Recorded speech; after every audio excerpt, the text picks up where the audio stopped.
we had somebody, a minister called John Michuki, who took over the Ministry of Transport and Communication. And a chaotic, unmanageable industry called the matatu industry.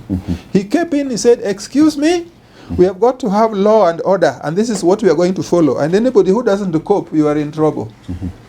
He brought law, order, discipline, and people changed.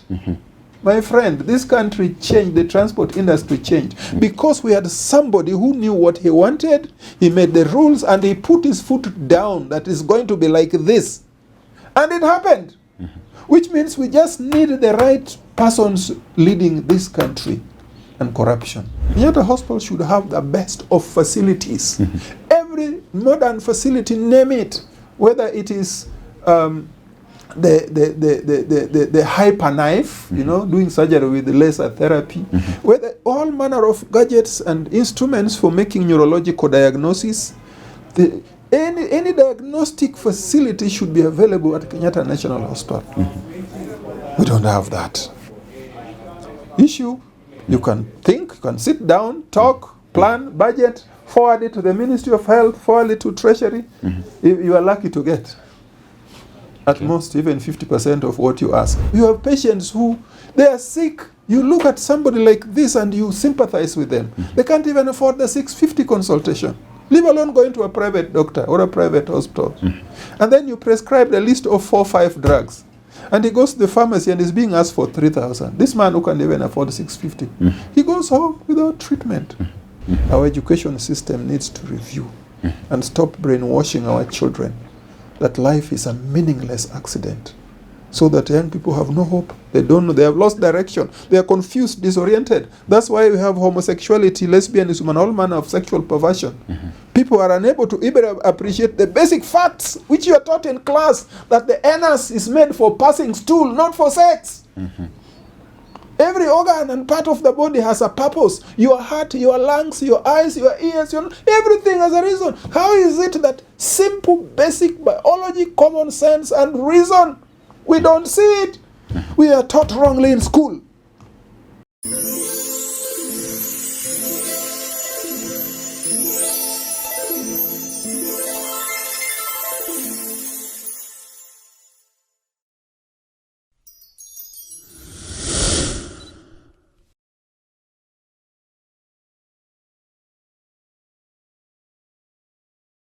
Well, a very good evening, ladies and gentlemen. Welcome to this exclusive episode of the Candy Talk. Definitely, my name is Evans Okinyi.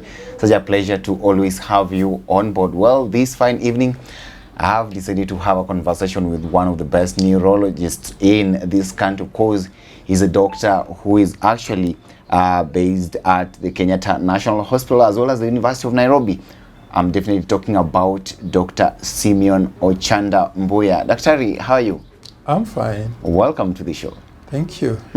Yes. Kindly, I don't want to actually do the introduction for you in as much as I've already done that, but kindly tell us who you are and perhaps tell us how has the journey been? How did you find yourself in this position right now?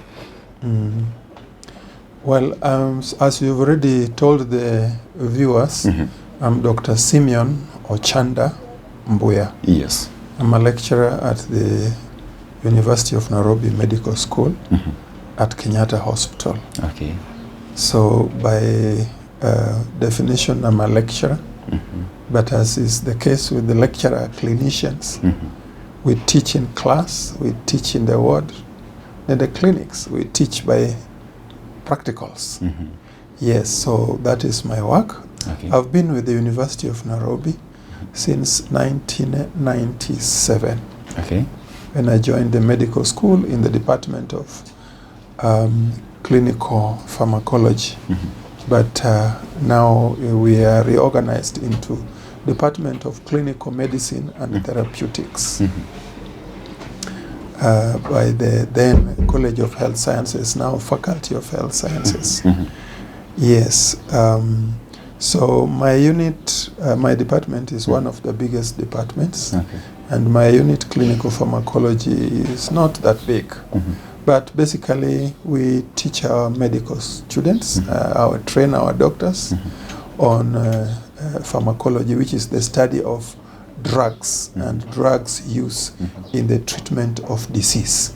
That's what clinical pharmacology is. Okay, use of drugs in the treatment of disease. So that is what I teach. But other than that, I also teach internal medicine to all grades of our students, from undergraduates to postgraduates. And I have my ward where I work. From the ward you run the clinics and you see patients. So I am an internal medicine specialist, subspecialized in neurology. Neurology is the study of the brain, cord and nerves. That is the nervous system. Okay, like with all branches of internal medicine, yes, some people specialized in neurology. Okay, just like cardiologists, pulmonologists, nephrologists, every system. Every system. Yes. Well, that's a little bit interesting, Dr. So other than that, I am the executive director of ICPA Kenya, the International Commission for the Prevention of Alcoholism and Drug Dependency, an NGO helping this country and various institutions to fight alcoholism and drug abuse. And on top of all that, I am a Christian, and I believe in God. And in all my work, God receives the honor and the glory. Definitely. That's a good, pretty good introduction, Doctor. But then, before we get there, somebody would ask, how has your journey been? How did you find yourself here? Maybe you tell us about your background, your bringing, your home, and all that. I come from a family, a big family. My father was a polygamist with 5 wives. My mother is the first wife, and of her children, I am the fourth born. In which part of the country? I come from a place called Kamagambo. You better know Rongo, where Rongo University is. That is within Kamagambo locality. Many others know about Kamagambo College and Adventism. And that's where I come from, and so that's my home area. So I grew up in this family. Went to the local primary school, Rakwaro Primary School. Later shifted to do my CP in another school in Oyugis area called Ober Primary School. And then for Form 1 and 2 I went to one school, Kuoyo Kotieno, again around Oyugis. From there, I moved to Rapoge High School for Form 3 and Form 4. And from there, I moved to St. Patrick's High School, E10, where I did my A-levels. That was way back in 1978. At E10, E10 was one of the best schools academically and sports-wise, so it was one of the top schools in the country. My class, we did well. I think I had 9 people joining the medical school in the same year. And one of the interesting things of my life is that as I was in secondary school, I was good. I was an all-round student, good in everything. Many thought I would be an engineer, and that's actually what I intended to be. Do maths, physics, chemistry in A-levels, so that you do civil engineering or some engineering at the university. But God directed otherwise. What I mean is that when I joined A-levels, I went to do maths, physics, chemistry. But God sent somebody to move me to medicine. I was contemplating between 2 subjects, 2 professions, being an engineer and being a doctor. But I said, no, I think I'm good in maths, physics, and chemistry. This is where I am. And everybody agrees. Relatives and friends. So that's what I went to do. But when the lecture started, I had a fresh graduate from Ireland. Actually was a Dutchman. Yes, most of the the teachers were Irish, but this one was a Dutchman, and he didn't know English very well, and he was teaching us physics and maths. So as he was teaching, now he was teaching English in Dutch. With a Dutch accent. I could hardly get what he's saying. So I sat there in that class being taught physics. Thank God maths was being taught by 3 different people. So even if you missed what he was teaching, you could still get what others were teaching. 2 weeks I sat in that class. He would just come, you know, the first chapter of the introduction to physics in A levels by Parker.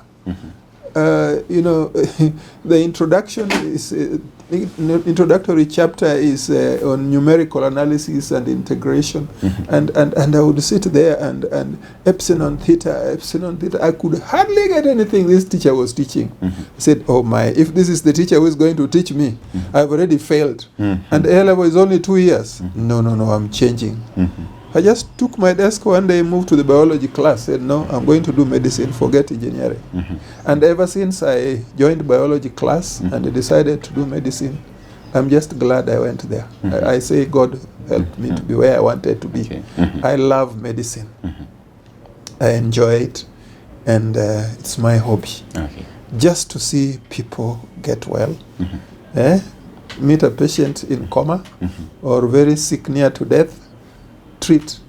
And the next time you meet on the street, somebody happy, jolly, greeting you and even ready to buy you lunch, saying, hi, doctor.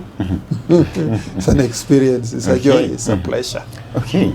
So I joined the medical school. I dragged a little my years with the too many strikes.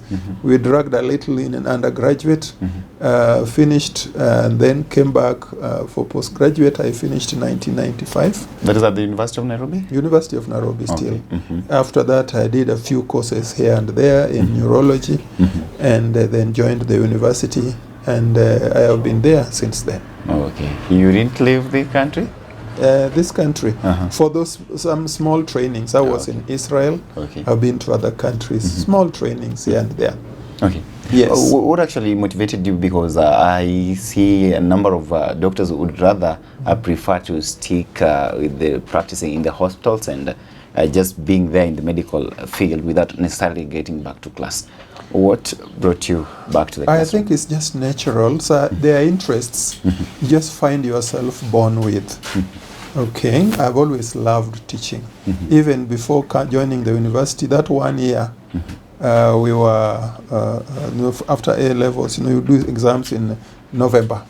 Results come out in February, March. Then you join university September. All that time, about 1 year I was teaching, and I enjoyed doing that in my old school, Rapogi. During one of the longest university strikes after the August 1 attempted coup of the Moi government, 1982. Yes, we were out for 14 months. Without being out of school. The university was closed for 14 months. I was just busy enjoying teaching. So when I finished the medical school, number one thing, I really loved surgery. I wanted to be a surgeon, but I had a problem, a chronic back problem. And I knew, oh no, surgery. You're going to stand in theater the whole day and night with this bad back of mine. I said, no, I'm doing internal medicine. And once I joined internal medicine, my interests were directed to neurology because of the subject I picked to do my dissertation on, peripheral neuropathies. So this stimulated me to just, stick there, and I said, no, this is what I like. Okay. I'll do neurology as my subspecialty. So it was really interest, something you love to do, to teach. Yes. That is actually what brought you here. You love to practice medicine, you love to teach. Your direction is in the medical school. Okay. What especially impressed me about choosing medicine is that I was surrounded by being a big family, surrounded by many illnesses. People sick, complaining, and we hardly have qualified medical personnel from my home, my place. I said it would be a good idea to be able to help these poor people. Okay. I actually come from around the same place that you're talking about. It's just that I didn't get a chance to go to Rapogi, but I went to Kanga. Either way. Yeah, Kanga is now nearer home. Yeah, nearer Kamagambo. home. Now, here, let's get it here. Then definitely, you've told me that you are a neurologist. I understand the fact that very few of them are in this country. Where do you think we? Yeah, we are very few neurologists in this country. One contributing factor is that when you finish medicine, the government and everybody loves to make us work and overwork, but pay you very little or nothing. Okay. The mentality we have is free services. People come to you, they see you, but they don't remember you are working to pay you. So you getting patient fees from patients is a is a challenge, because people will just feel now medicine should be treated free. So that's the problem. So now, both in government and in practice, therefore, you find doctors have to really go extra hard, work extra hard to make ends meet. One of the unfortunate things about being a medic is society expects too much from us. Once you mention you are a doctor, the image people have of you is somebody rich and able, driving a big car, living in a big house, spending large. This is a fallacy. I don't know where that comes from. Just because a few of us rich. But the same thing in any profession, even lawyers. There are lawyers who are stinking rich. But not every lawyer is rich. Engineers, there are those who are stinking rich. So even in medicine, those who are stinking rich, because in life, it's not just your career. There are other things people do to make you wealthy. So not necessarily every doctor will be healthy. I remember the time I finished internship and I was a medical officer working in Nairobi at National Youth Service, and I went to solicit for drugs for a medical camp from one of the drug manufacturers. And I asked to go in and see a manager. And I told the watchman, asked me, who are you? What do you want to see? Who do you want to see? I say, where are you? I said, I'm Dr. Ochanda. I am going to see the drugs, the sales manager of some drugs. Said, you are doctor? Because I was not wearing a suit, I was on my foot, and I was on foot, and so this watchman couldn't believe I'm a doctor, because a doctor on foot, not wearing a suit, how can you be? I was held at the gate. The image a watchman has of a doctor, somebody driving a good, nice, brand new car in a suit, body shining, looking good. But here comes an ordinary person walking. You just finished the internship, a few months, and people expect you to be rich already. So what is this societal attitude? So that mentality society has towards us. You may make doctors want to work extra hard to measure up, lest people lose respect for you, saying, this one is a hopeless doctor. So you find most of us doctors, you will work with the government, but after 5, you have some kiosk, some clinic somewhere. You go see a few patients, at least to make ends meet. Now, for that reason, most of us, when we finish, you want to do a subspecialty where you can make a reasonable amount of income. Neurology is not one of them. Most other professions, there you do invasive procedures, which are costly. So you charge and you get some good income. Okay, take for example our friends the surgeons. Okay, we work with the government, but after work, extra time, you operate, and one operation may be costly. You need therefore to do just a few surgeries in a month, and you are able to make ends meet. But now in neurology, you don't have those invasive procedures. All you have is the consultation fees. And people, that is not much. And that actually brings me to the question, as a neurologist, yes. What do you do? What does your work entail?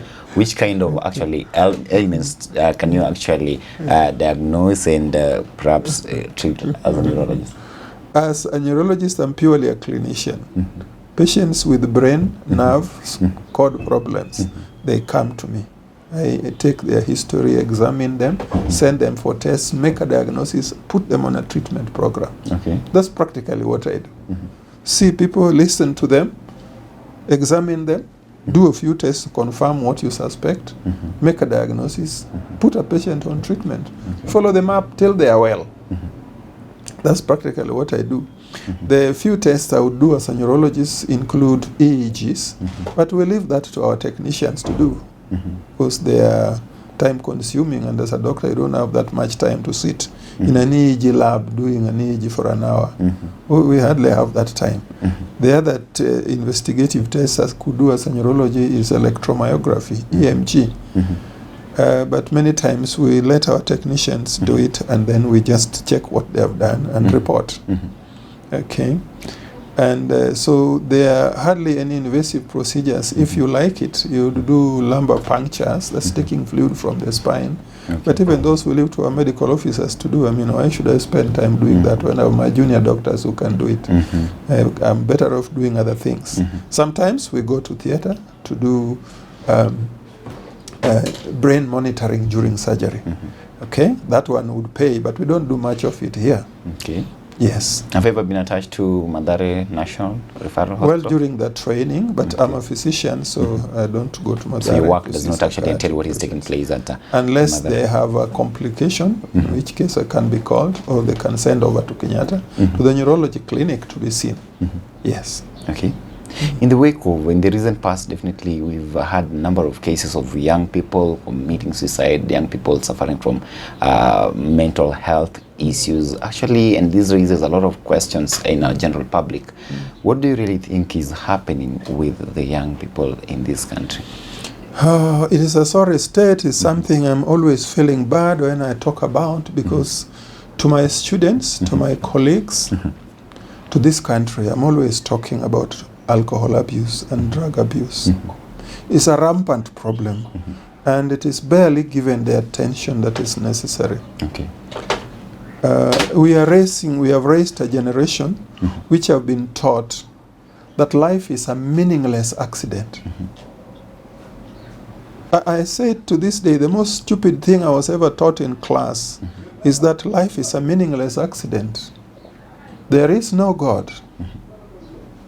You're just a product of chance chemical reactions, chance mutations, and natural selection process, which ends up resulting in a gradual evolution of living organisms, from the smallest animals, bacteria, viruses, fungus, to planktons, to worms, to other invertebrates, then eventually to vertebrates, and from fish, reptiles, birds, and eventually apes, mammals, mammals, and then apes, and then human beings. This is a stupid story. Because you look at every fact of chemistry, biology, physics, mathematics. It's all nonsense to think like that. The truth is, the testimony of science is that life is designed and created by a loving, supernatural person we call God, whose knowledge, understanding, and power is far beyond our comprehension. We cannot even begin to comprehend him. Let me give you an example.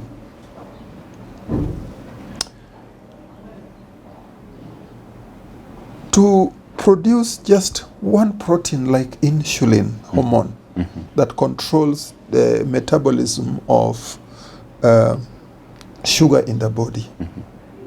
The hormone insulin has got 131 amino acids. If you were to produce that hormone by accident, out of the 131 amino acids in the polypeptide chain of this hormone, what is the probability that you are going to place the amino acid sequences in the correct order? Because that hormone must be exact. If you vary the sequence of amino acids even one position, you have a problem, a dysfunctional hormone. And the dysfunctional hormone will give you diabetes. And with diabetes, you are not surviving.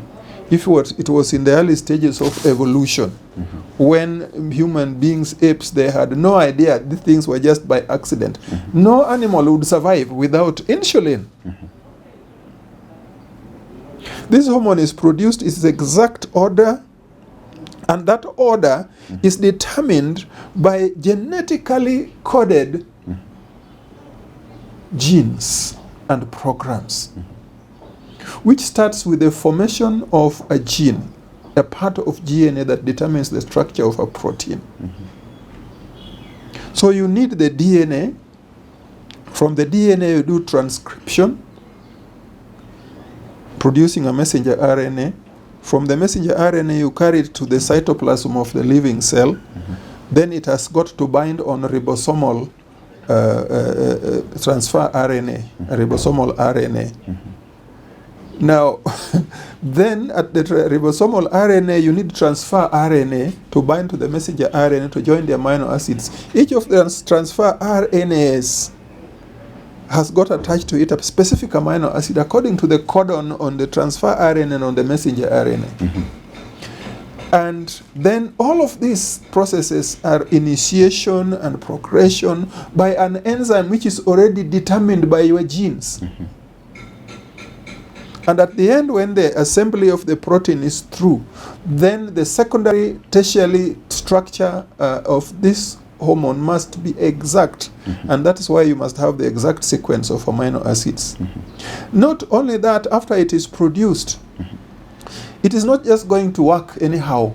It has got a specific receptor determined by your DNA, your genetic, your genes. So everything in this system is determined. You cannot do without DNA. You cannot do with a specific genetic code which prescribes the hormones, the enzymes, everything, that receptors, the transport proteins, the breakdown proteins. Now, my friend, if you thought that was to happen by chance, it actually is not possible. The probability that that can happen is something like 1 in 10 to the power of 200 million. The limit of reality is 1 in 10 to the power of 50. That is, the probability that an event can take place on its own accidentally without a determination, somebody external force doing it. If the probability is less than 1 in 10 to the power of 50, it is meaningless. It is not possible to be accidental. Now, just this one hormone, for you to produce it, the probability is 1 in 10 to the power of over 1 million. In other words, science is showing us that we are creatures. The generation of today being brought up with a false philosophy and ideology of life, that life is a meaningless accident. Yet, all the study of physics, chemistry, biology, mathematics show us the opposite. In other words, scientists are not being scientific, ungodly scientists. And for me as a Christian, I understand, because all this is the work of supernatural forces of evil, the devil and his host of evil angels, who have power to influence the minds of people in the world to deny truth and reality. And the result of denying truth and reality is hopelessness.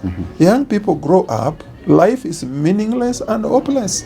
Like they say, for a young man, life is beer and nyama choma, music and women. That's all there is to life. So if you miss those, life is meaningless and not worth living. But that is an unfortunate mentality.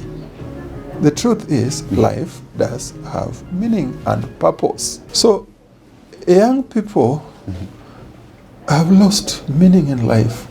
So they resort to drinking and stimulating themselves with all manner of drugs to get artificial happiness.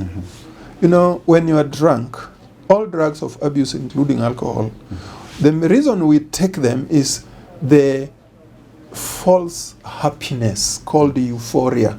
This pathological happiness they produce in us. That's why you drink. To get tipsy, you feel stimulated and, you know, released from the anxieties and stresses of life. Okay, that's why people take drugs. And why are these young people looking for artificial happiness? Why not have natural happiness?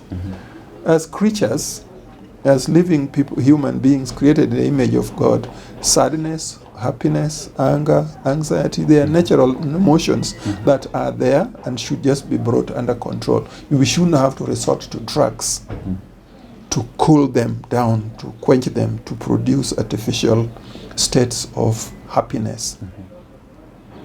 So the abuse of drugs, the hopelessness, the reason young people are committing suicide in droves is because life has been reduced to something meaningless and hopeless. They do not know, they are not aware of the real truth that human beings are created in the image of God, and God has a purpose for this life. See, the issue, the truth is, when God created this earth, the heavens, the seas, and everything in them, everything was in perfection. And man was in perfect harmony with God, with the angels, with animals, with nature. But the moment the devil stepped in and brought sin, everything broke. So now between us and God, we are not in touch. We read in the Bible that before sin, God would come every day, have a talk, spend time with Adam and Eve. But one day when they sinned, when they came, God came, they were running away. Then now the animals, a lion will kill you, not because he wants to eat you, but because he is afraid if he doesn't kill you, he will kill it or take away his baby. So the lion will attack you and kill you. The buffalo will not spare you either, and all the other animals. There is enmity between us and animals and nature, us and God, us and each other. Adam and Eve, before sin, there was perfect peace, harmony, love, and unity. The moment sin came, now they were blaming each other. Adam blaming Eve, Eve blaming other things. So life is in a mess. And what happened in brief is, although sin came and damaged everything God had made, the peace, the unity, the happiness that was there, God did not leave us to ourselves. God has a plan. And we read in the Bible, despite these 6,000 years of sin, we read in the last book of the Bible, the prophet telling us that I saw a new heaven and a new earth. The old heaven and the old earth had passed away and the sea was no more. And I saw the new city, Jerusalem, coming out of God from heaven, prepared as a bride adorned for her husband. And I heard a loud voice from the throne of God saying, Behold, the dwelling of God is now with man. He will live with them, he will dwell with them, and be with them, then they shall be his people. And he shall wipe away all tears from their eyes. There shall be no more death, no sorrow, no crying or mourning, no more pain, because I make all things new. And he told the prophet, Write, these words are true and faithful. I make all things new. The old will be forgotten, will not even come to mind. So we were created. We are here for 6,000 years in pain, suffering, meaninglessness. But at the end, God is going to rectify everything and bring down back life as it is. We were not meant to die. Death is a stranger. That's why no matter how religious, whether you're a pastor or a bishop, when death comes, it is a strange thing. It's not welcome.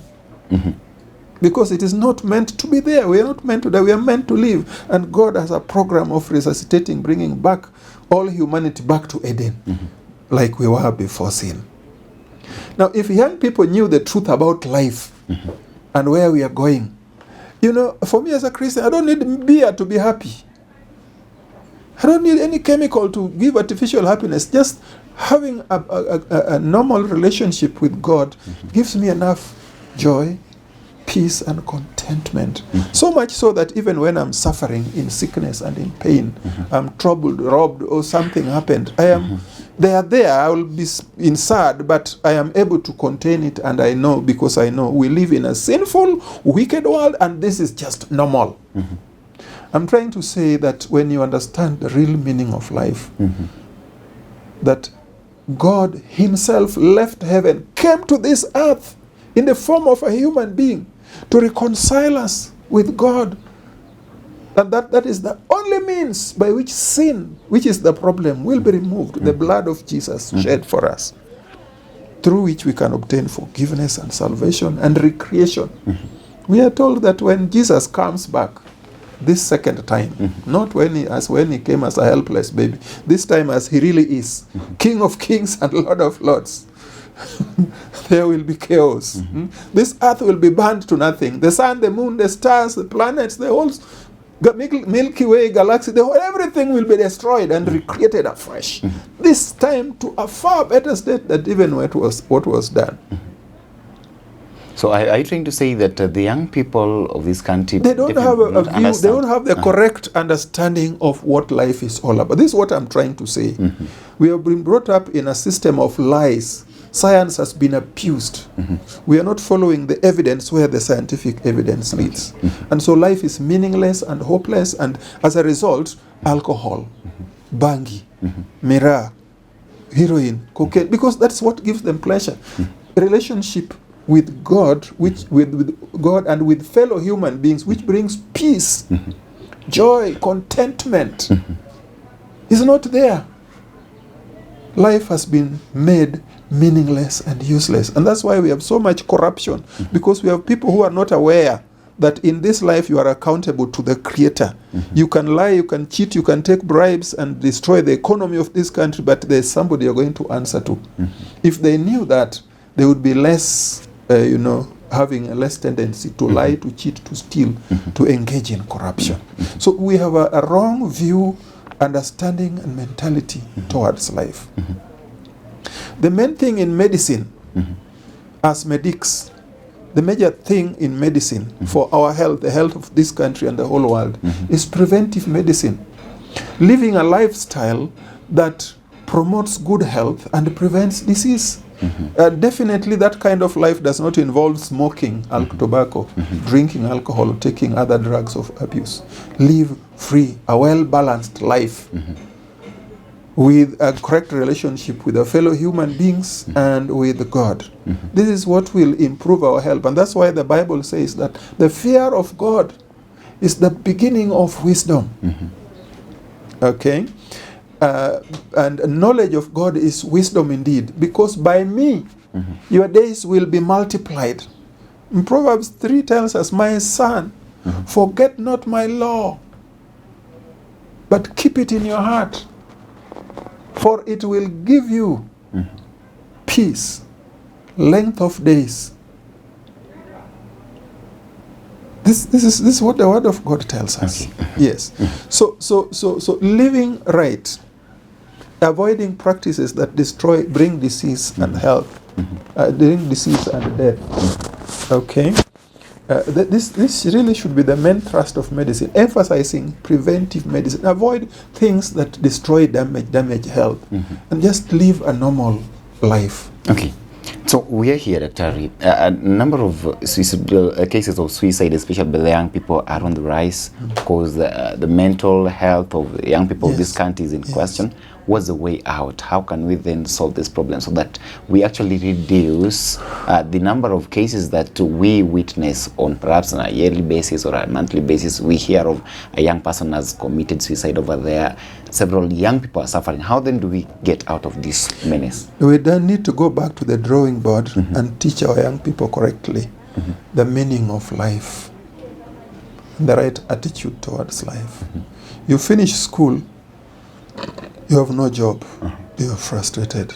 And some people, the frustration is so much, they just take their life. When they remember how much their parents have had to spend, to sacrifice, to take them to school with the encouragement, my son, work hard. When you finish, you will be able to get a job, bring back money and be able to help us.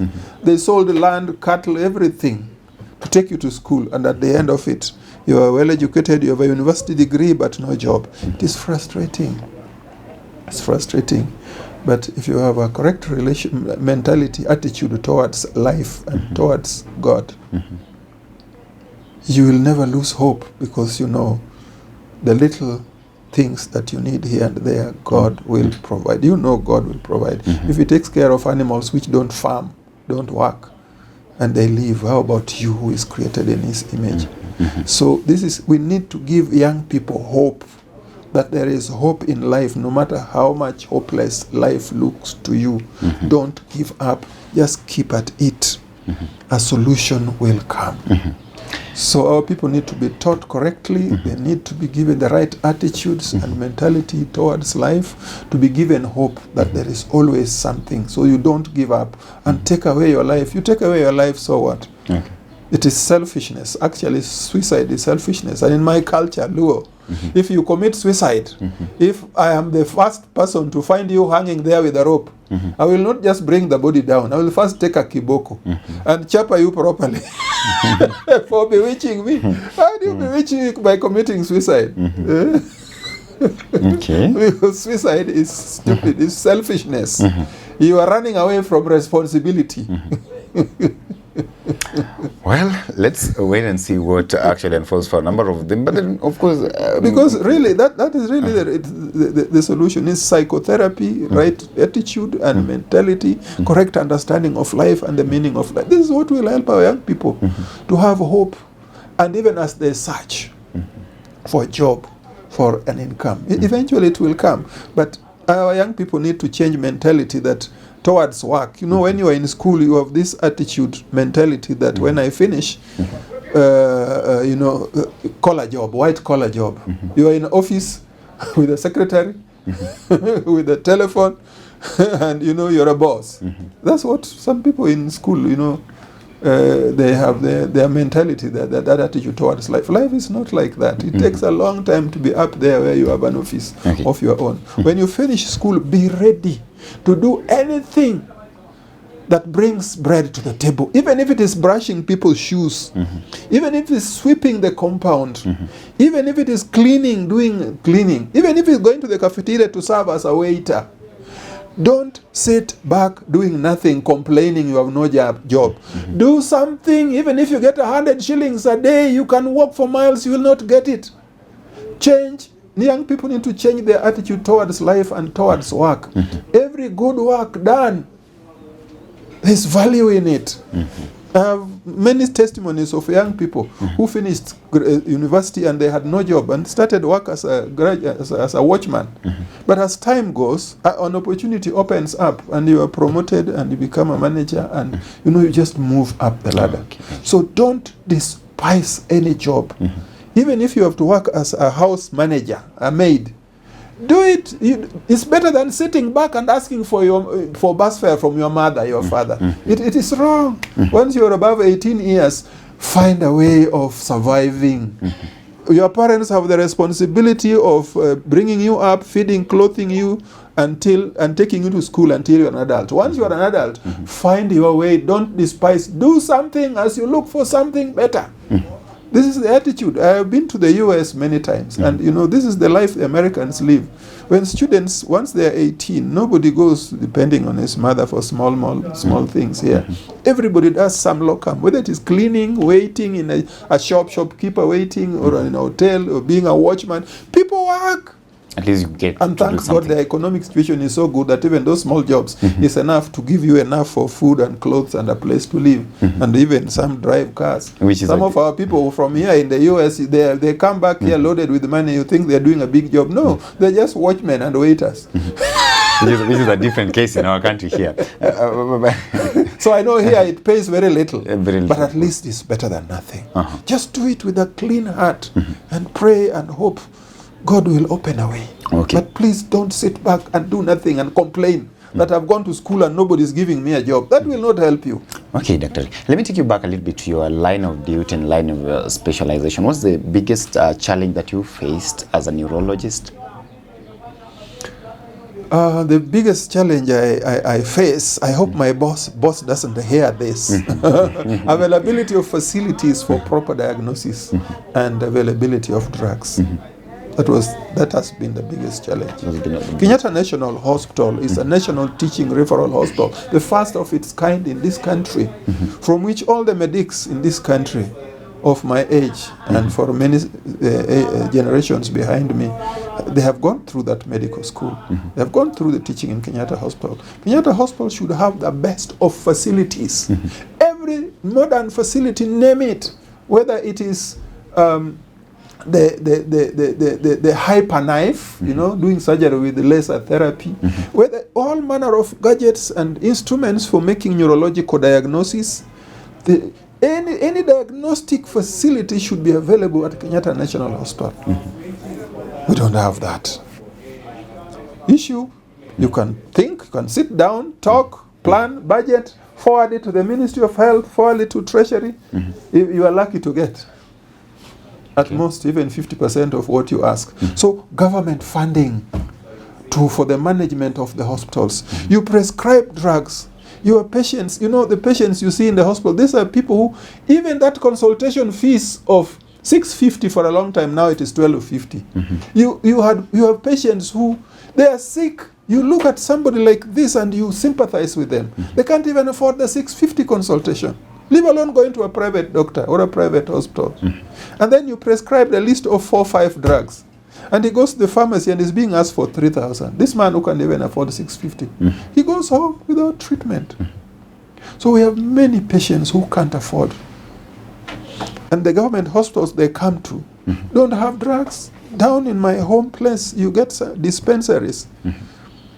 If drugs come, they are there for the first 1 week. The rest of the month, there is nothing. For a lab test, you are sent outside the hospital. After that, you even come with your prescription. And then they are sent for drugs that maybe you get Panadol. But even Panadol will get finished within the first 1.5 weeks of the month when the supplies come. Then now they have to go buy. What happens when you don't have, as is the case in almost half of the cases? So lack of budgeting, financing of health in this country is our chief problem. We are not being sincere, we are not being truthful, we are not funding health, and yet we expect superb health. I feel bad when I see government officers talking loftily of, like right now, the social help program of once everybody contributes money, the high amount the government is asking for, plenty of money will be there. I hope it works. What I am not sure of is whether it will work. And that actually brings me to our last question here on this show. Previously we had the National Health Insurance Fund that has been there for almost 57 years therein. And there is now the Social Health Insurance Fund that is being proposed by the government. Do you believe in any way this is the right approach actually to mitigate the kind of problem that we're having in the health sector in this country? Our problem as Africans is lack of bad attitude, wrong attitude towards life. We expect free things. But partly because, you expect the government to measure up in some things. Yes, so we have been brought up with that feeling that things should be free. But the truth is, really, there is really nothing free. We have to pay somewhere. Worldwide, funding of health services is contributory. There's something you give, and then it is all put together, and most people do not fall sick. The few who fall sick, now they can be, the people who don't get sick will pay for those who get sick, okay, because not everybody gets sick, okay. So something like social health insurance fund is what is the way to fund health. But besides that, that should not be all. There should be allocation of budget from the National Treasury for health services. The changeover from NHIF to the Social Insurance Fund, for me, the way it is done is unfortunate. We had a system in place which was working. There was no need for totally overhauling it. All we needed was to rearrange. Now, NHIF, you sack everybody and you start anew. People who have no experience, no knowledge. Yet you have a system where you have people with knowledge and experience who can run it very well. It's not making sense to me. It is the wrong thing to do.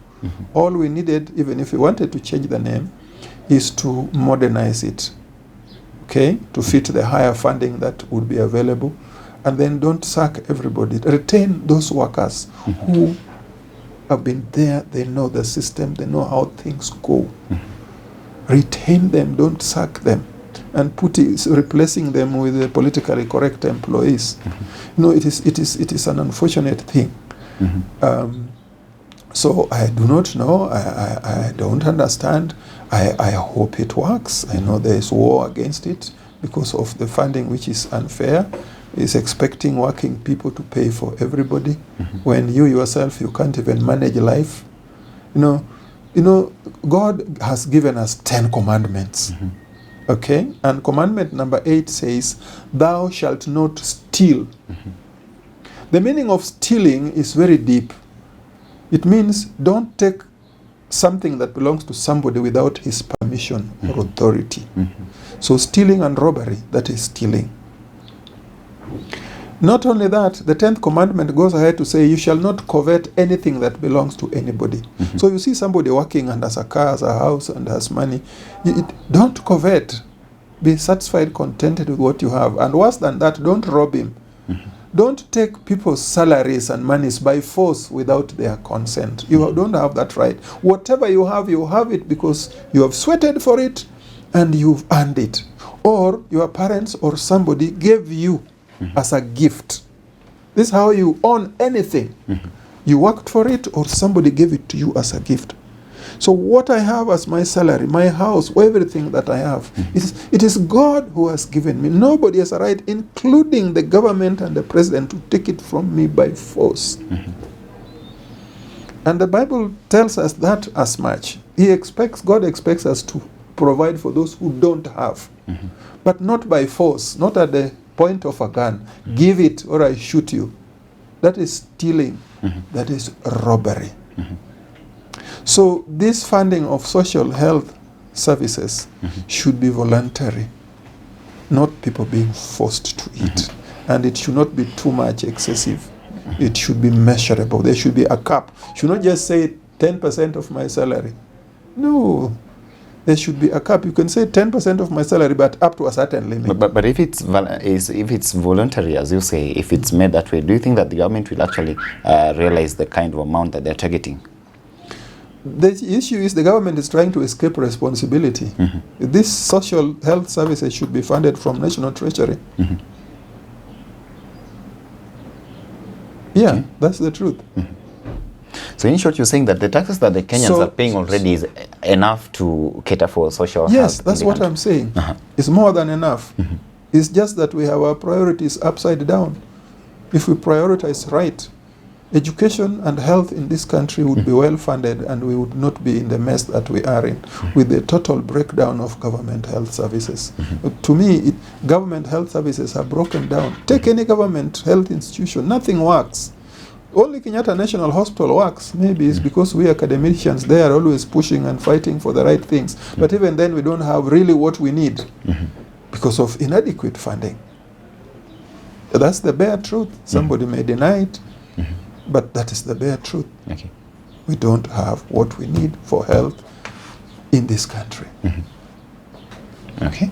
Do you believe that a time is coming when Kenyans will actually get or rather access healthcare as it should be, as it's happening in other countries? Yes, when we have the right politics and the right economy. Because with the right politics, we'll have the right economy. And this country is rich. We are blessed. We just need managers who will manage our economy correctly. Okay. Corruption is killing us. If there was none or minimal, we are human beings, we are all sinners. Corruption will always be there, but the goal is to have minimum or zero. Okay. And when we check the level of corruption in this country, there will be enough money in the government, in national treasury, to run all government services, health services, education included. Well, so there is hope. And you know, let me give you an example. In the Kibaki government, we had somebody, a minister called John Michuki, who took over the Ministry of Transport and Communication. And a chaotic, unmanageable industry called the matatu industry. He came in, he said, excuse me, we have got to have law and order, and this is what we are going to follow. And anybody who doesn't cope, you are in trouble. He brought law, order, discipline, and people changed. My friend, this country changed, the transport industry changed, because we had somebody who knew what he wanted, he made the rules, and he put his foot down that is going to be like this. And it happened, which means we just need the right persons leading this country, and corruption will be eradicated. Okay.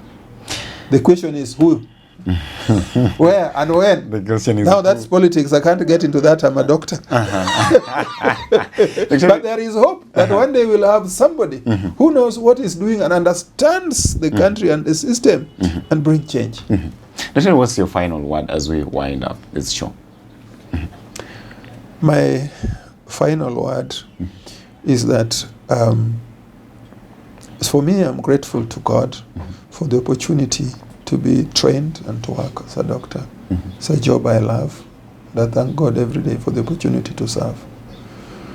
My young people, our education system needs to give the right vision and mission. We need to have the right vision and mission. We need to teach the young people correctly.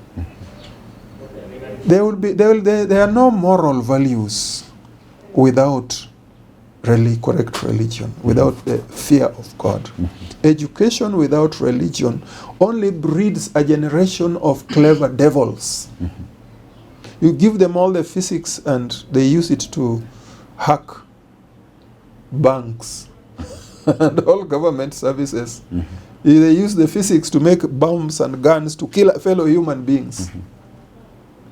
We don't, without values, attitude, value of life, and value of human being, appreciating the reality of life, that our life we don't create ourselves. We are created and we ought to be grateful to the Creator who gave us life. I didn't make myself. I found myself here, created man.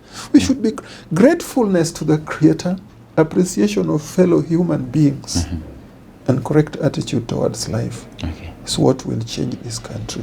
Our education system needs to review and stop brainwashing our children that life is a meaningless accident, so that young people have no hope. They don't know. They have lost direction. They are confused, disoriented. That's why we have homosexuality, lesbianism, and all manner of sexual perversion. People are unable to even appreciate the basic facts which you are taught in class, that the anus is made for passing stool, not for sex. Every organ and part of the body has a purpose. Your heart, your lungs, your eyes, your ears, everything has a reason. How is it that simple, basic biology, common sense, and reason, we don't see it? We are taught wrongly in school. We need to change. And there is hope for this country.